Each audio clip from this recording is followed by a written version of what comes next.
Você não tem nada seu. Essas palavras ecoaram na sala de jantar enquanto meu marido Roberto sorria com desdém. Estávamos comemorando nosso 10º aniversário de casamento no restaurante mais caro da cidade. Amigos e familiares nos cercavam. Mas naquele momento, senti como se estivéssemos apenas nós dois ali. Tudo começou quando minha prima perguntou sobre a pequena empresa de confeitaria que eu havia iniciado há 6 meses. Antes que eu pudesse responder, Roberto interrompeu com sua voz alta e confiante. Aquela empresinha insignificante, ela só conseguiu abrir porque eu dei o dinheiro. Na verdade, você não tem nada seu, querida. Tudo que você usa, desde esse vestido até o carro que dirige, foi comprado com meu dinheiro. Um silêncio constrangedor tomou conta da mesa. Senti meu rosto queimar de vergonha enquanto todos desviavam o olhar. Roberto continuou como se estivesse contando uma anedota divertida. Até o sobrenome dela é meu. Não é mesmo, Carolina Mendes? Ele riu, erguendo sua taça de champanhe. Um brinde à minha querida esposa, que sem mim não seria nada. Engoli em seco, mantendo um sorriso forçado. Não era a primeira vez que Roberto me humilhava em público. Durante 10 anos, ele controlou cada aspecto da minha vida, desde as roupas que eu usava até as pessoas com quem eu podia conversar. Quando finalmente reuni coragem para começar meu próprio negócio, ele fez questão de me lembrar que o capital inicial veio dele. O que Roberto não sabia é que eu havia planejado cada detalhe daquela noite. O jantar de aniversário não era apenas uma celebração, era uma despedida. Na manhã seguinte, acordei cedo enquanto Roberto ainda dormia. Arrumei minha mala silenciosamente e peguei a pasta com os documentos que eu havia preparado. Antes de sair, olhei para ele uma última vez. 10 anos de humilhações, controle e manipulação estavam prestes a terminar. Dirigi até o escritório de advocacia onde minha amiga Luciana trabalhava. Ela me esperava com café fresco e um abraço acolhedor. Está tudo pronto, Carol. Você tem certeza que quer fazer isso? Assenti com determinação. Nunca tive tanta certeza em toda a minha vida. Luciana me explicou cada documento. O primeiro era uma procuração que Roberto havia assinado há 3 meses, permitindo que eu administrasse seus bens durante uma viagem de negócios que ele faria. O segundo era um contrato de doação irrevogável, transferindo 50% das ações da empresa dele para a minha confeitaria. Ele assinou isso sem ler? Perguntei incrédula. Você conhece o Roberto? Luciana respondeu. Ele nunca lê o que assina quando está ocupado. E naquele dia, ele estava muito ocupado tentando impressionar aquele investidor americano. Lembrei-me de como preparei o terreno. Deixei vários documentos para ele assinar, todos relacionados à viagem, mas escondi o contrato de doação no meio deles. Roberto, sempre arrogante, nem se deu ao trabalho de verificar o que estava assinando. E isso é legal? Perguntei nervosa. Absolutamente. Ele assinou voluntariamente. Não houve coação nem fraude. Foi imprudente da parte dele, mas o contrato é válido. Meu telefone começou a tocar. Era Roberto. Recusei a chamada e coloquei o aparelho no modo silencioso. Em seguida, recebi dezenas de mensagens furiosas. Onde você está? Por que levou aqueles documentos do meu escritório? Atenda o telefone! Luciana colocou a mão em meu ombro. Ele já descobriu. Está preparada para o próximo passo? Respirei fundo. Sim, estou. Saímos do escritório e entramos no carro. Nosso destino era a empresa de Roberto, onde ele certamente estaria tentando entender o que havia acontecido. Durante o trajeto, Luciana me explicou mais uma vez meus direitos. Legalmente, você agora é proprietária de 50% da empresa dele. Ele não pode te tirar isso. O contrato também te garante um cargo na diretoria, então ele não pode te impedir de entrar no prédio. Quando chegamos, vi o carro de Roberto estacionado na vaga reservada ao presidente. Meu coração acelerou, mas mantive-me firme. Estacionamos e caminhamos até a entrada do edifício. A recepcionista arregalou os olhos ao me ver. Senhora Mendes, o Sr. Mendes está procurando por você. Ele parece alterado. Obrigada, Marina. Sei exatamente onde encontrá-lo. Entramos no elevador e apertei o botão para o último andar. Enquanto subíamos, Luciana revisava os últimos detalhes do nosso plano. Lembre-se, mantenha-se calma, não se deixe intimidar e não assine nada que ele te apresentar. As portas do elevador se abriram diretamente na sala de reuniões principal. Roberto estava de pé, cercado por seus advogados. Seu rosto estava vermelho de raiva e ele segurava os documentos que eu havia deixado sobre sua mesa antes de sair. O que significa isso, Carolina? Ele brandiu os papéis. Que tipo de brincadeira você acha que está fazendo? Caminhei até a mesa com confiança, Luciana ao meu lado. Não é uma brincadeira, Roberto. É o resultado de 10 anos de humilhações. Seus olhos se estreitaram quando viu Luciana.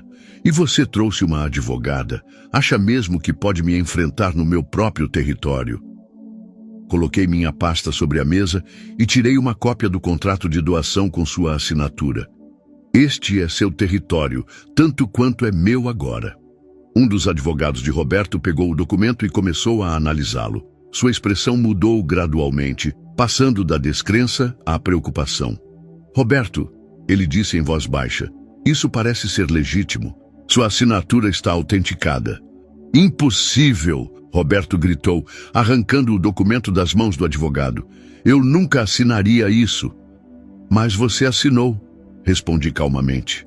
Há 3 meses, junto com os documentos da sua viagem para Nova York. A compreensão começou a se formar em seu rosto. Ele se lembrou do dia em que apressadamente assinou uma pilha de papéis que eu havia preparado, sem sequer olhar para eles.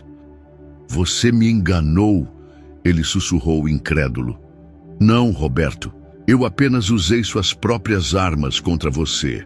A arrogância, a pressa, o desprezo por detalhes que você considera insignificantes. Como eu. Os advogados de Roberto se entreolharam, claramente desconfortáveis. Um deles, Dr. Fernandes, que eu conhecia há anos, limpou a garganta. Roberto, acho que deveríamos discutir isso em particular. Não há nada para discutir.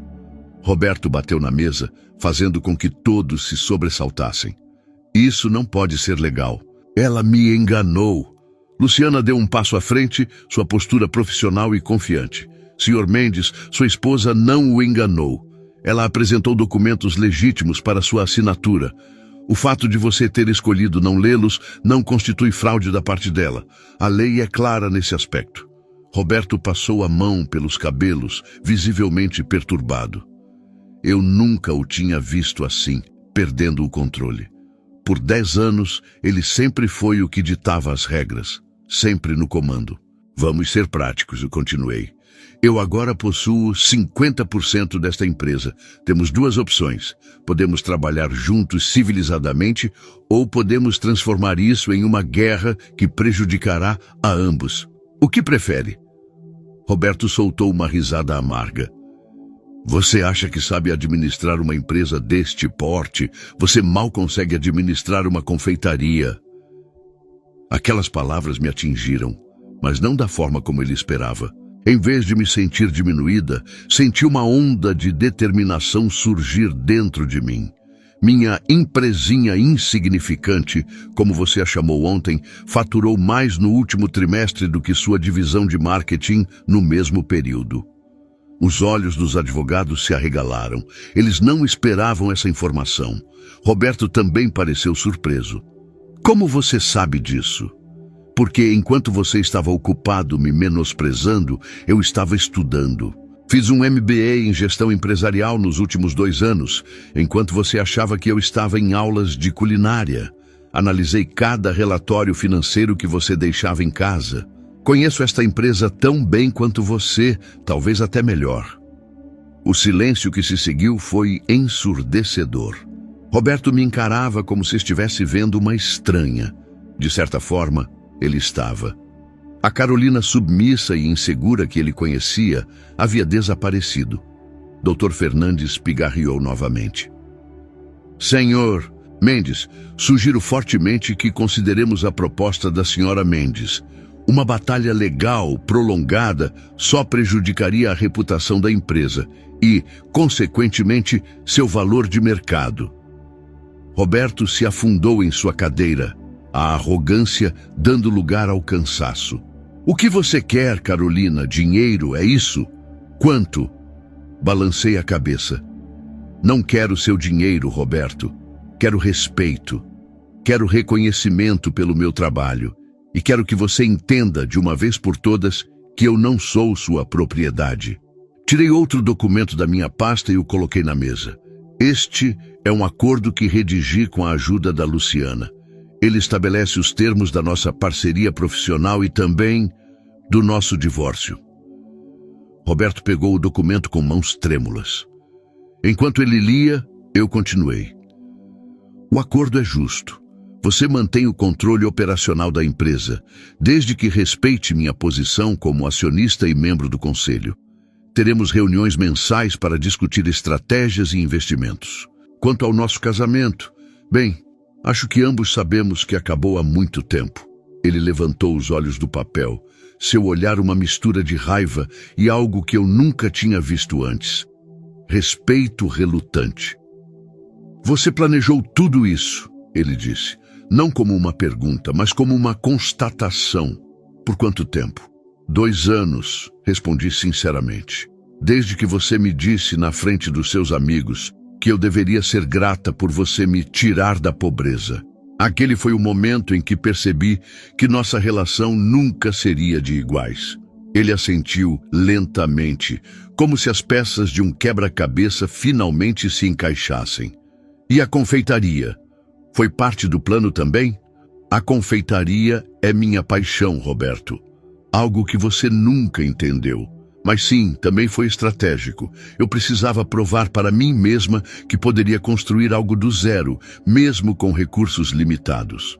Naquele momento, a porta da sala de reuniões se abriu e Marcos, o CFO da empresa e melhor amigo de Roberto, entrou apressadamente. Ele parou abruptamente ao me ver. Carolina, o que você está fazendo aqui? Roberto levantou a mão, sinalizando para que Marcos se aproximasse. Você sabia que nossa divisão de marketing está com desempenho abaixo do esperado no último trimestre? Marcos pareceu confuso com a mudança de assunto. Sim, estamos cientes. Estamos implementando algumas mudanças para reverter essa tendência. E você sabia que a confeitaria da Carolina está prosperando? Marcos olhou para mim, depois para Roberto, claramente perdido. Eu ouvi dizer que estava indo bem. Sim. Roberto empurrou o acordo na direção de Marcos. Leia isso. Precisamos de sua opinião como CFO. Enquanto Marcos lia o documento, o telefone de Roberto tocou. Ele olhou para a tela e seu rosto empalideceu. São os investidores japoneses, ele murmurou. Estão ligando sobre a fusão. A fusão. O grande projeto que Roberto vinha trabalhando nos últimos meses. Um acordo que transformaria sua empresa em uma potência internacional. Um acordo que dependia completamente da estabilidade e da imagem da empresa. Nossos olhares se encontraram e vi o momento exato em que Roberto percebeu sua posição. Se ele decidisse lutar contra mim, a notícia de um conflito entre os acionistas poderia assustar os investidores e arruinar a fusão. Ele estava encurralado. Roberto atendeu o telefone, sua voz recuperando a confiança habitual. Senhor Tanaka, que prazer falar com o senhor. Ele fez uma pausa, ouvindo. Sim, estamos prontos para a reunião de amanhã. Na verdade, gostaria de informar que minha esposa, Carolina Mendes, também estará presente como nossa nova diretora de inovação e desenvolvimento. Meus olhos se arregalaram com a surpresa. Roberto continuou, olhando diretamente para mim enquanto falava. Ela traz uma perspectiva única para nossos negócios e será um ativo valioso nas negociações. Sim, tenho certeza que o senhor vai gostar de conhecê-la. Quando desligou, Todos na sala estavam em silêncio. Roberto respirou fundo e se voltou para mim. Parece que você venceu esta rodada, Carolina, mas se vamos fazer isso, vamos fazer direito.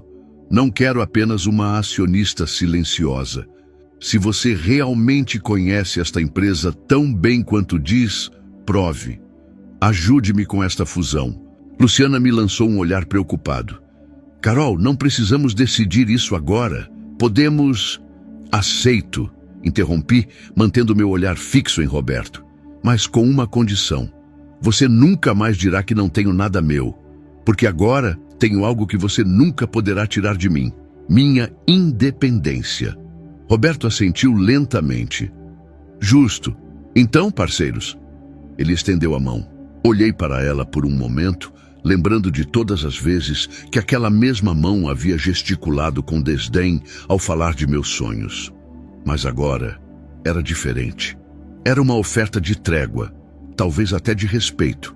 Apertei sua mão firmemente. Parceiros nos negócios, apenas nos negócios. Enquanto saíamos da sala de reuniões, senti um peso sendo retirado dos meus ombros. Por 10 anos, vivi à sombra de Roberto, acreditando que não era capaz de brilhar por conta própria.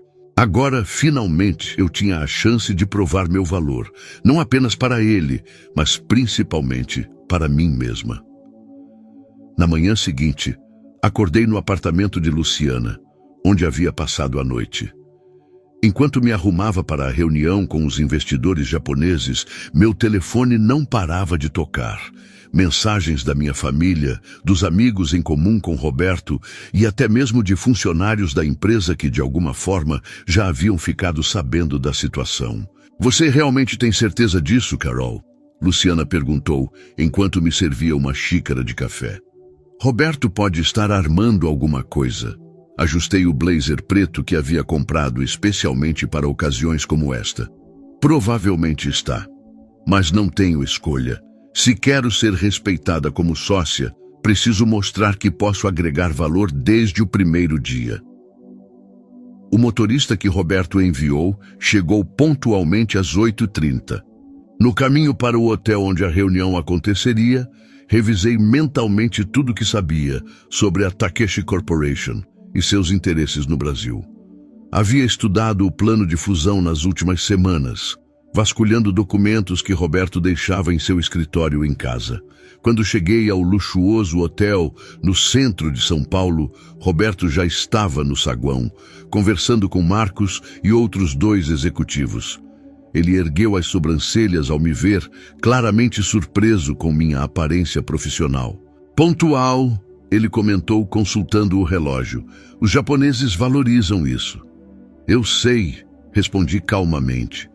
Também sei que o Sr. Tanaka perdeu a filha em um acidente há 2 anos e que sua esposa é apaixonada por doces brasileiros. Roberto franziu o senho. Como você sabe disso? Pesquisei, algo que você deveria ter feito, considerando a importância desta negociação. Antes que ele pudesse responder, a porta do elevador se abriu e 4 homens japoneses de terno impecável emergiram. O mais velho, que reconheci como Kenji Tanaka, aproximou-se com um sorriso educado. Roberto imediatamente assumiu seu modo de empresário carismático, estendendo a mão. Sr. Tanaka, é um prazer finalmente conhecê-lo pessoalmente. Depois das apresentações formais, Roberto se virou para mim. E esta é minha esposa, Carolina Mendes, nossa nova diretora de inovação. Fiz uma leve reverência, respeitando os costumes japoneses. Hajime Mashite, Tanaka-san. É uma honra conhecê-lo. Os olhos do Sr. Tanaka se iluminaram com minha saudação em japonês. Você fala nossa língua, Sra. Mendes? Apenas algumas palavras básicas, infelizmente, mas tenho grande admiração pela cultura japonesa e seu estilo de negócios. Durante o café da manhã que precedeu a reunião formal, sentei-me estrategicamente ao lado da senhora Tanaka, que havia acompanhado o marido na viagem. Enquanto Roberto discutia números com os executivos, engajei-me em uma conversa genuína com ela. Soube que a senhora aprecia nossa confeitaria, comentei em inglês. Seus olhos brilharam. Oh, sim, especialmente os brigadeiros, são divinos. Sorri abrindo minha bolsa.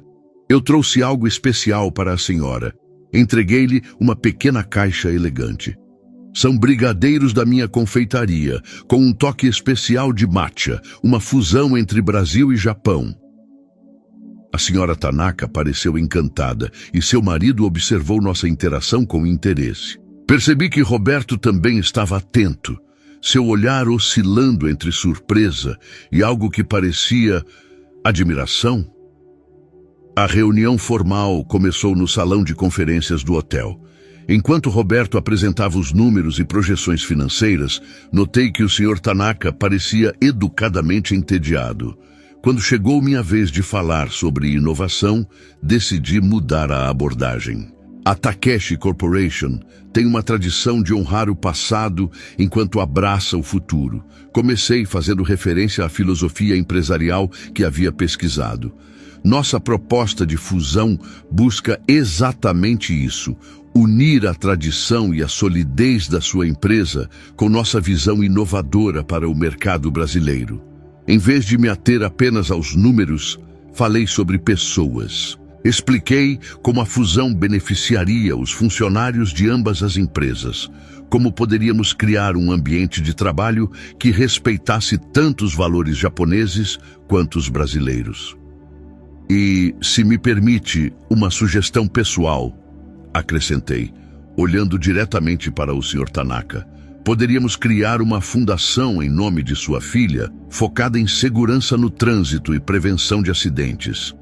Um legado positivo que nasceria desta união empresarial. Um silêncio profundo tomou conta da sala. Roberto me olhou, pálido. Temi ter ido longe demais, tocando em um assunto tão delicado. Mas então o Sr. Tanaka falou, sua voz embargada. A Kemi adoraria isso. Ela sempre se preocupou com a segurança dos outros. O resto da reunião fluiu de maneira surpreendentemente harmoniosa. Quando os japoneses se retiraram para deliberar em particular, Roberto se aproximou de mim. Aquilo foi... Ele hesitou, buscando a palavra certa. Impressionante, arriscado, mas impressionante. Obrigada, respondi simplesmente. Como você sabia sobre a filha dele? Isso não está em nenhum relatório. Li sobre o acidente em um jornal japonês. Imaginei que criar algo positivo a partir daquela tragédia poderia resonar com ele. Roberto balançou a cabeça, um sorriso relutante surgindo em seus lábios. Você sempre foi boa em entender as pessoas. Eu só... nunca valorizei isso como uma habilidade nos negócios. Aquela admissão, por mais sutil que fosse, significava muito. Era provavelmente o mais próximo de um pedido de desculpas que eu receberia dele. Os japoneses retornaram 1 hora depois e o Sr. Tanaka anunciou sua decisão. Eles aceitavam a proposta de fusão com algumas condições. Uma delas me pegou completamente de surpresa. Queremos que a senhora Mendes lidere o Comitê de Integração Cultural entre nossas empresas, ele declarou, olhando para mim. Sua sensibilidade para nossas tradições e sua visão inovadora são exatamente o que precisamos nesta transição. Roberto surpreendentemente não contestou. Uma excelente escolha, Sr. Tanaka. Quando os contratos preliminares foram assinados e os japoneses se retiraram, a equipe comemorou discretamente. Roberto se aproximou, oferecendo-me uma taça de champanhe. A nossa nova parceria, ele brindou, seu tom mais respeitoso do que jamais havia sido. Aceitei a taça, mas mantive minha guarda. Nos negócios, lembrei-o. Nos negócios, ele concordou. Depois, mais baixo, acrescentou. Você me surpreendeu hoje, Carolina. Não sabia que tinha tanto potencial. Eu sempre tive, Roberto. Você apenas nunca olhou com atenção suficiente. No dia seguinte, retornei à mansão para buscar mais de minhas coisas. Roberto não estava, o que facilitou o processo. Enquanto empacotava meus pertences, encontrei nosso álbum de casamento. Sentei-me na beira da cama, folheando as páginas. Ali estava eu, 10 anos mais jovem, olhos brilhando de esperança e amor, e Roberto aparentemente orgulhoso e apaixonado. Quando foi que tudo mudou? Ou será que sempre foi assim e eu estava cega demais para ver? Pensei que já tivesse ido. Levantei os olhos, sobressaltada. Roberto estava parado na porta do quarto, observando-me. Vim buscar mais algumas coisas, expliquei, fechando o álbum. Ele se aproximou, pegando o álbum das minhas mãos. Abriu-o, olhando para as fotos com uma expressão que não consegui decifrar. Éramos felizes então, ele murmurou, mais para si mesmo do que para mim. Eu era, respondi honestamente. Até começar a perceber que para você eu era mais um troféu do que uma parceira. Roberto fechou o álbum suspirando. Acho que nunca soube como ter uma parceira de verdade. Meu pai tratava minha mãe da mesma forma que te tratei. Achei que era assim que deveria ser. Isso não é desculpa, Roberto. Não estou me desculpando. Estou tentando entender como perdi algo tão valioso sem nem perceber. Aquelas palavras, tão diferentes do Roberto arrogante que eu conhecia, me pegaram desprevenida. Por um momento, quase senti pena dele. Quase. Você ainda vai morar com sua amiga advogada? Ele perguntou, mudando de assunto. Por enquanto. Estou procurando meu próprio lugar. Roberto assentiu lentamente, então caminhou até sua escrivaninha. Abriu uma gaveta e tirou um envelope, entregando-o a mim. O que é isso? As escrituras do apartamento nos Jardins. Aquele que você sempre gostou. Está no seu nome agora. Olhei para o envelope desconfiada. Por quê? Considere um reconhecimento do seu valor e do meu erro. Peguei o envelope ainda incerta. Isso não muda nada entre nós, Roberto. Eu sei, mas talvez mude algo em mim. As semanas seguintes foram uma montanha-russa. Mudei-me para o apartamento nos Jardins, depois de verificar com Luciana que não havia armadilhas legais na doação de Roberto. A fusão com a Takeshi Corporation avançava rapidamente, e meu papel como líder do Comitê de Integração Cultural me mantinha ocupada. Minha confeitaria prosperava. Com o capital das ações da empresa de Roberto, pude expandir, contratando mais funcionários e adquirindo equipamentos modernos. Abri uma segunda loja no shopping Iguatemi e as filas se formavam diariamente. Um mês após a reunião com os japoneses, recebi uma ligação inesperada de Marcos, o CFO e amigo de Roberto. Carolina, precisamos conversar, ele disse urgentemente. É sobre Roberto. Aconteceu alguma coisa? Ele não está bem. Desde a separação, tem tomado decisões estranhas. Hoje quase comprometeu a fusão com uma declaração impulsiva durante uma videoconferência com os japoneses. Franzi o senho. Roberto sempre foi calculista nos negócios. O que ele disse? Praticamente insultou a proposta de logística deles. Se eu não tivesse intervindo... Marcos suspirou. Olha... Sei que vocês estão se divorciando, mas você é a única pessoa que ele respeita agora. Depois que você o enfrentou, algo mudou nele. O que você quer que eu faça, Marcos? Não sou terapeuta dele. Não, mas você é sócia da empresa, e se ele continuar assim, tudo pelo que vocês trabalharam vai por água abaixo. Decidi agir, não por Roberto, mas pela empresa que agora também era minha. Na manhã seguinte, apareci sem aviso no escritório dele. Sua secretária tentou barrar minha entrada. Senhora Mendes, o Sr. Mendes pediu para não ser interrompido hoje. Como acionista, tenho todo o direito de falar com meu sócio, respondi entrando no escritório. O que vi me chocou. Roberto, sempre impecável, estava com a barba por fazer, cabelo desgrenhado e olheiras profundas. Seu escritório estava um caos.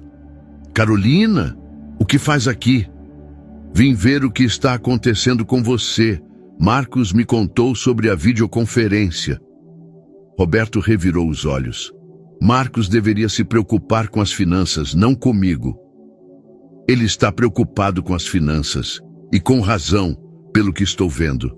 Roberto se levantou abruptamente. Não preciso que você venha me dar lições de moral. Já entendi que você é brilhante nos negócios. Parabéns, você venceu.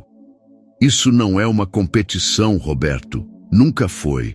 Eu só queria igualdade, respeito. Ele se virou para mim, seu olhar cansado. Sabe o que é engraçado? Agora que você não está mais ao meu lado, percebo o quanto dependia de você. Não apenas em casa, mas aqui também. Suas opiniões, seus conselhos. Mesmo quando eu fingia não ouvir, eles ficavam na minha cabeça. Por que nunca me disse isso antes? Porque admitir que precisava de você significava admitir que não era tão autossuficiente quanto queria parecer. Meu pai sempre dizia que mostrar dependência era sinal de fraqueza. Sentei-me na cadeira em frente à sua mesa. Seu pai estava errado, Roberto. Todos precisamos de alguém. Reconhecer isso não é fraqueza, é maturidade. Os japoneses chegam na próxima semana para finalizar os detalhes da fusão. Ele disse, mudando de assunto. Tenho uma reunião com eles na segunda-feira. Eu sei, estarei lá. Preciso que você me ajude a preparar para esta reunião. Não posso arriscar estragar tudo de novo. Vou te ajudar, concordei. Mas com uma condição, daqui para frente, trabalhamos como verdadeiros parceiros, sem jogos de poder, sem tentar me diminuir. Justo. Ele estendeu a mão e desta vez, quando a apertei, senti o começo de um entendimento genuíno. Nos dias que antecederam a chegada dos japoneses, trabalhamos lado a lado. Era estranho, mas de alguma forma natural, como se estivéssemos descobrindo uma nova forma de nos relacionarmos, como parceiros de negócios que se respeitavam. Na véspera da grande reunião, estávamos no escritório até tarde, revisando os últimos detalhes. Acho que está tudo pronto, disse, fechando meu laptop. Amanhã será um grande dia para a empresa. Tudo graças a você, Carolina. Se não tivesse intervindo quando Marcos te ligou, você teria encontrado um jeito, respondi sinceramente. Sempre foi resiliente, Roberto. É uma das suas qualidades que sempre admirei. Você ainda consegue admirar algo em mim depois de tudo? As pessoas não são só boas ou só más, Roberto. Você tem qualidades admiráveis. O problema foi quando as usou para me diminuir em vez de me elevar. Na manhã seguinte, a reunião com os japoneses foi um sucesso. Roberto estava focado e respeitoso, valorizando publicamente minhas contribuições. O Sr. Tanaka parecia impressionado com nossa sintonia profissional. Quando os contratos foram assinados e a fusão oficialmente concretizada, a equipe organizou uma pequena celebração. Roberto se aproximou com 2 taças de champanhe. A nossa parceria, ele brindou. A profissional e talvez um dia a pessoal também. Aceitei a taça, mas balancei a cabeça. Roberto, não confunda as coisas. Podemos ser bons parceiros de negócios, mas nosso casamento acabou. Não estou falando de voltar a ser como era antes, ele esclareceu. Aquele Roberto morreu no dia em que você me enfrentou. Estou falando de algo novo, começando do zero. Como amigos, talvez. Um passo de cada vez, interrompi suavemente. Vamos focar no agora. Temos uma empresa para administrar juntos. Saí da festa mais cedo, precisando preparar a confeitaria para um evento. Enquanto dirigia para casa, refleti sobre minha jornada dos últimos meses. De esposa submissa a empresária respeitada e independente. No apartamento, o contrato de sociedade e os papéis do divórcio repousavam lado a lado, símbolos da minha transformação. Meu telefone tocou. Era uma mensagem de Roberto. Obrigado por hoje e por me ensinar que respeito se conquista, não se impõe. Estou aprendendo, mesmo que tarde. Sorri, sentindo uma paz que não experimentava há anos. Caminhei até a varanda e observei as luzes de São Paulo brilhando na noite. Esta cidade tão cheia de possibilidades agora parecia um reflexo da minha própria vida, vibrante, independente e cheia de caminhos a explorar. Finalmente respondi: nunca é tarde para crescer. Boa noite, Roberto. Respirei fundo o ar fresco da noite. Pela primeira vez em muito tempo, não era a sombra de um homem bem-sucedido, era simplesmente Carolina, uma mulher forte que havia encontrado sua própria voz e seu próprio caminho. E isso, mais do que qualquer documento legal ou conta bancária, era algo verdadeiramente meu, algo que ninguém jamais poderia tirar de mim.